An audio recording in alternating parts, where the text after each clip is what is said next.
सलमान सूज, क्या यह हम कंटिन्यूटी माने एक तरीके से विदेश नीति की, क्योंकि उसका जिक्र भी प्रधानमंत्री ने आज किया कि 2000 में एक नए आयाम के साथ रशिया के साथ हमारे संबंध शुरू हुए। 2010 का उन्होंने जिक्र किया जब भारत और रशिया को एक स्पेशल और प्रिविलेज पार्टनरशिप का दर्जा रशिया की तरफ से दिया गया था, और अब आज हम देख रहे हैं कि अलग तरीके से एक बातचीत हो रही है और एक डाइवर्सिफाइड एग्रीमेंट कहीं ना कहीं बने, 2030 तक का रोड मैप बने, उस तरीके से पुतिन के साथ, रशिया के साथ हमारी बातचीत हो रही है।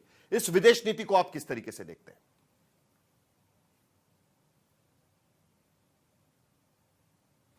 आप म्यूट पर है सलमान जी।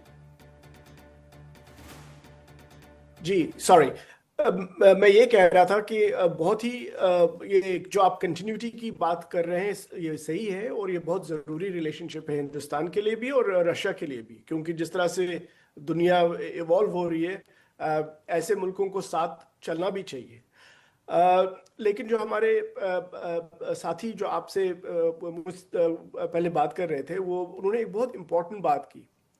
उन्होंने इकोनॉमिक्स पे बहुत इम्पोर्टेंट बात ये की कि जो हम ट्रेड का जो हम इस वक्त एक हिसाब से ऑब्जेक्टिव ले रहे हैं, जो प्राइम मिनिस्टर ने बोला, वो इतना इजी नहीं है। वो इसलिए क्योंकि तेल और फर्टिलाइजर का जो बहुत ज़्यादा इंपोर्ट हुआ यूक्रेन वॉर के बाद, उससे हमें लगता है कि जैसे ट्रेड काफ़ी बड़ा है। असलियत तो ये है कि 2021-22 में $18 बिलियन का टोटल ट्रेड था दो मुल्कों के बीच में। तो हमें अपनी एक्सपेक्टेशंस को एक हिसाब से मैनेज करना है। दूसरी बात बहुत ज़रूरी है, और मुझे लगता है कि थोड़ा एक स्ट्रेटेजिक सी प्रॉब्लम है, वो ये है, देखिए, क्योंकि हम इस वक्त यहाँ पर बैठे हैं, मैं कांग्रेस का प्रवक्ता तो हूँ, लेकिन जब फॉरेन पॉलिसी की बात होती है हम सब एक हिसाब से साथ साथ ही हैं। लेकिन स्ट्रेटेजिक जो इशू है वो ये है कि एक साइड से रशिया ताकतवर मुल्क नहीं रहा जो था 2000 में। अगर आप देखेंगे, इंडिया और रशिया का जीडीपी तकरीबन बराबर था। अब रशिया का जो जीडीपी है वो इंडिया के मुकाबले में 50% है रफली। ऊपर से अब रशिया और यूक्रेन का जो ये जंग है, उसमें भी हमने ये देखा कि रशिया यूक्रेन को ओवर पावर नहीं कर पाया, जिस तरह से लग रहा था कि होगा। रशिया ओवर पावर नहीं कर पाया। साथ ही में हम ये देखते हैं कि रशिया और चाइना के रिलेशनशिप बहुत बढ़ गए हैं। साथ ही में हम ये भी देखते हैं कि रशिया और पाकिस्तान के रिलेशनशिप भी बहुत बढ़ रहे हैं। तो इसलिए मुझे लगता है कि जिस तरह से हिंदुस्तान को अपनी रिलेशनशिप रशिया के साथ तो बढ़ानी चाहिए बहुत अच्छी तरह से, लेकिन साथ ही साथ मुझे लगता है यूरोप पे, जापान पे, ऑस्ट्रेलिया पे और अमेरिका पे, ब्राजील पे, तमाम जगहों पे हमें अपना जाल बिछाना है एक हिसाब से। रशिया तो इम्पोर्टेंट रहेगा, और रशिया के लिए हम इम्पोर्टेंट, हमारी बार्गेनिंग सिचुएशन अच्छी है मेरे ख्याल में रशिया के साथ, और हम उनकी काफी मदद कर सकते हैं और वो भी हमारी काफी मदद कर सकते हैं। तो म्यूचुअली बेनिफिट ये, लेकिन ये वो जमाना नहीं है कि जब इंडिया में रशिया कुछ कहता है और इंडिया को बिल्कुल वो बात मान लेनी है। तो एक हिसाब से एक म्यूचुअली बेनिफिशियल रिलेशनशिप हो सकती है, लेकिन हमें ये भी ख्याल रखना है कि दुनिया बदल चुकी है और स्ट्रेटेजिकली एक कॉम्प्लिकेटेड सिचुएशन है, और हमारी जो फॉरेन पॉलिसी एस्टैब्लिशमेंट है, नेशनल सिक्योरिटी एस्टैब्लिशमेंट है, उसको वो सोच समझ के उसको चलाना पड़ेगा। नहीं, लेकिन उसके साथ साथ यह भी तो कहीं ना कहीं देखना होगा ना कि आज की स्थिति में जब भी जरूरत हमें पड़ी है, फिर वो डिफेंस के मद्देनजर हो या बाकी किसी के मद्देनजर, रशिया हमेशा हमारे साथ में खड़ा रहा है और उस तरीके से उसने हमेशा हमें मदद की है। आज की स्थिति में भी जब अमेरिका के साथ में हमारे रिश्तों को लेकर बार बार सवाल उठाए जा रहे हैं, सलमान जी, ऐसे में रशिया एक रिलायबल पार्टनर बन सकता है, यही बात एक बार फिर साबित होती है, और यहां पर हमारी कूटनीति काम कर पा रही है, यह भी यहां पर साफ नजर आ रहा है।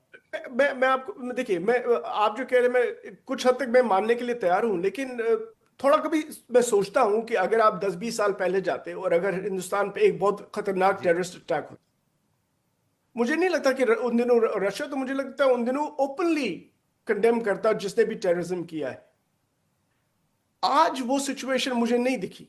शायद मैं गलत हूं, शायद मैंने ये कुछ उन्होंने कोई ऐसा स्टेटमेंट दिया होगा जिसमें उन्होंने डायरेक्टली किसी ऐसे मुल्क को, जिसने मतलब पाकिस्तान ने फॉर एग्जांपल पहलगाम में अटैक कराया, तो पुतिन साहब ने उनका नाम लेके उनको कंडेम किया हो। अब मेरे ख्याल में वो वैसी सिचुएशन नहीं है मुझे, तो इसीलिए मैं कहता हूं कि हमें अब न्यूआंस्ड फॉरेन पॉलिसी की तरफ चलना है। वो जो पुराना जमाने की फॉरेन पॉलिसी थी वो उस टाइम के लिए ठीक थी। आजकल जो नेशनल सिक्योरिटी और फॉरेन पॉलिसी सिचुएशन है डिफरेंट है, और उसी तरह से हमें आगे चलना है। ठीक। लेकिन उसके साथ साथ आज का जॉइंट स्टेटमेंट में आतंकवाद का जिक्र हुआ है और दोनों देशों ने इस बारे में बात साफ शब्दों में कही है कि आतंकवाद ये वैश्विक शांति के खिलाफ है और उसके खिलाफ दोनों देश खड़े हैं। ये इसका जिक्र भी यहां पर हुआ है। के शर्मा, कितनी बड़ी जीत मानेंगे प्रधानमंत्री की क्योंकि बार बार वो ये कहते रहे मेरे दोस्त पुतिन, इसका जिक्र बार बार यहां पर होता रहा। देखिए साहिल जी, जिस ढंग से वैश्विक परिवेश में जिस तरह का आज वर्तमान में माहौल है, ऐसे समय में भारत और रूस की शिखर वार्ता का सफल होना एक बड़ी उपलब्धि है। और आपने देखा कि चाहे जो प्रधानमंत्री नरेंद्र मोदी हों या पुतिन हों, इनके बीच जिस ढंग का ट्यूनिंग है, जिस ढंग का अंडरस्टैंडिंग है, जितना एक दूसरे के प्रति सम्मान है, ये केमिस्ट्री बहुत कम देखने को मिलती है। और मैं ये भी कहना चाहता हूँ कि यह जो द्विपक्षीय वार्ता है या समझौता, ये केवल द्विपक्षीय नहीं बल्कि ये वैश्विक स्तर पर एक नए आयाम को स्थापित कर रहा है। ये दूरगामी भी है और दीर्घकालिक भी है, क्योंकि इसमें 2030 तक के आर्थिक सहयोग की रणनीति भी है और तमाम जितने समझौते हुए, एक तरह से ये दोनों देशों के लिए, चाहे भारत हो या रसिया रूस हो, ये दोनों देशों के लिए एक माइलस्टोन की तरह काम करने वाला है। एक का जिक्र अभी शायद आप चर्चा में आगे करेंगे साहिल जी, कि एक नए अंतर्राष्ट्रीय ट्रांसपोर्ट रूट बनाने की बात हुई है। इसमें एक बड़ा project north south transport corridor का भी है। ये यदि पूरा हो जाता है तो हिंद महासागर में बेलारूस से सामान सीधे आएंगे और हमारा जो है व्यापार तेज भी होगा, सस्ता भी होगा और आसान भी होगा। तो मेरा कहने का आशय ये है कि ये वार्ता बहुत ही महत्वपूर्ण वार्ता है और जो सफल हुई। मैं अभी कांग्रेस के मित्र को सुन रहा था। अब ये तो वही ऐसा एनालिसिस कर सकते हैं कि कौन देश इतना ताकतवर है, कौन कितना कमजोर हो गया, रसिया कमजोर हो गया, अब ताकत नहीं बची। अब इस तरह का विश्लेषण तो मैं उन पे छोड़ देता हूँ। लेकिन वो जो बाकी चीजें समझाने की कोशिश कर रहे हैं, तो ये ध्यान रखें कि भारत के प्रधानमंत्री नरेंद्र मोदी जी ने जिस विदेश नीति को आगे बढ़ाया है 10-11 सालों में, उसके अंतर्गत विश्व के लगभग सभी समकक्ष देशों के साथ भारत की केमिस्ट्री इसी तरह है जैसे आज देखने को मिली है, चाहे वो जापान के साथ हो, चाहे ब्राजील के साथ हो, चाहे अन्य बड़े देशों के साथ। तो मुझे समझ नहीं आया कि ये किस तरह की विदेश नीति में बदलाव की बात बताने की कोशिश कर रहे हैं या क्या कहना चाह रहे हैं। शायद कंफ्यूज ही लगे मुझे सलमान सूद साहब कि ये कहाँ की बातें कर रहे हैं और किस तरह की बातें कर रहे हैं।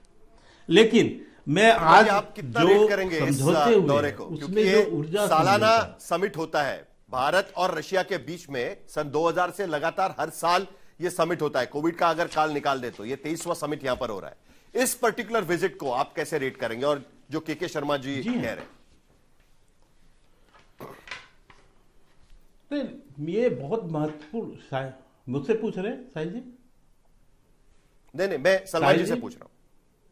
मैं ये कहना चाह रहा हूं, सलमान जी से पूछ रहा हूं। देखिए मैं आता हूं आपके पास।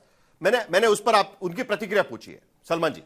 देखिए मैं नहीं चाहता था कि ज्यादा हम सियासत पे बात करें, क्योंकि ये फॉरेन पॉलिसी की बात है और हमें साथ साथ चलना चाहिए। लेकिन क्योंकि हमारे बीजेपी के दोस्त ने कुछ ऐसी बात कही, इनको लगता है कि हम जवाब नहीं दे सकते। मैं आपको जवाब ये देता हूं जो आपको समझ भी आ जाएगा, और जो घर पे बैठे लोग हैं उनको ज्यादा समझ आएगा कि प्राइम मिनिस्टर, जो आप प्राइम मिनिस्टर करते रहते हैं, उनकी विदेश नीति की बात करते हैं, जो आप उनको पर्सनलाइज करते हैं, आपको लगता है कि प्राइम मिनिस्टर हिंदुस्तान से ऊपर है।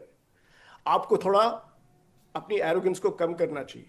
अगर प्राइम मिनिस्टर की इतनी सक्सेसफुल फॉरेन पॉलिसी होती, जब पहलगाम में 26 लोगों को, इनोसेंट लोगों को मारा गया, तो तब तमाम मुल्क हिंदुस्तान के साथ ऐसे खड़े होते और पाकिस्तान को कंडेम करते। सिर्फ एक मुल्क इजराइल ने उस वक्त कंडेमनेशन डायरेक्ट किया। आपको थोड़ा सोचना चाहिए, ये कैसी फॉरेन पॉलिसी है कि इतना वाहियात अटैक हुआ हिंदुस्तान पे और उस वक्त तमाम मुल्क पाकिस्तान को कुछ कह नहीं रहे थे, और आप प्राइम मिनिस्टर की ऐसी बात करते हैं। इसीलिए मैं नहीं चाहता था हम पॉलिटिक्स की बात करें।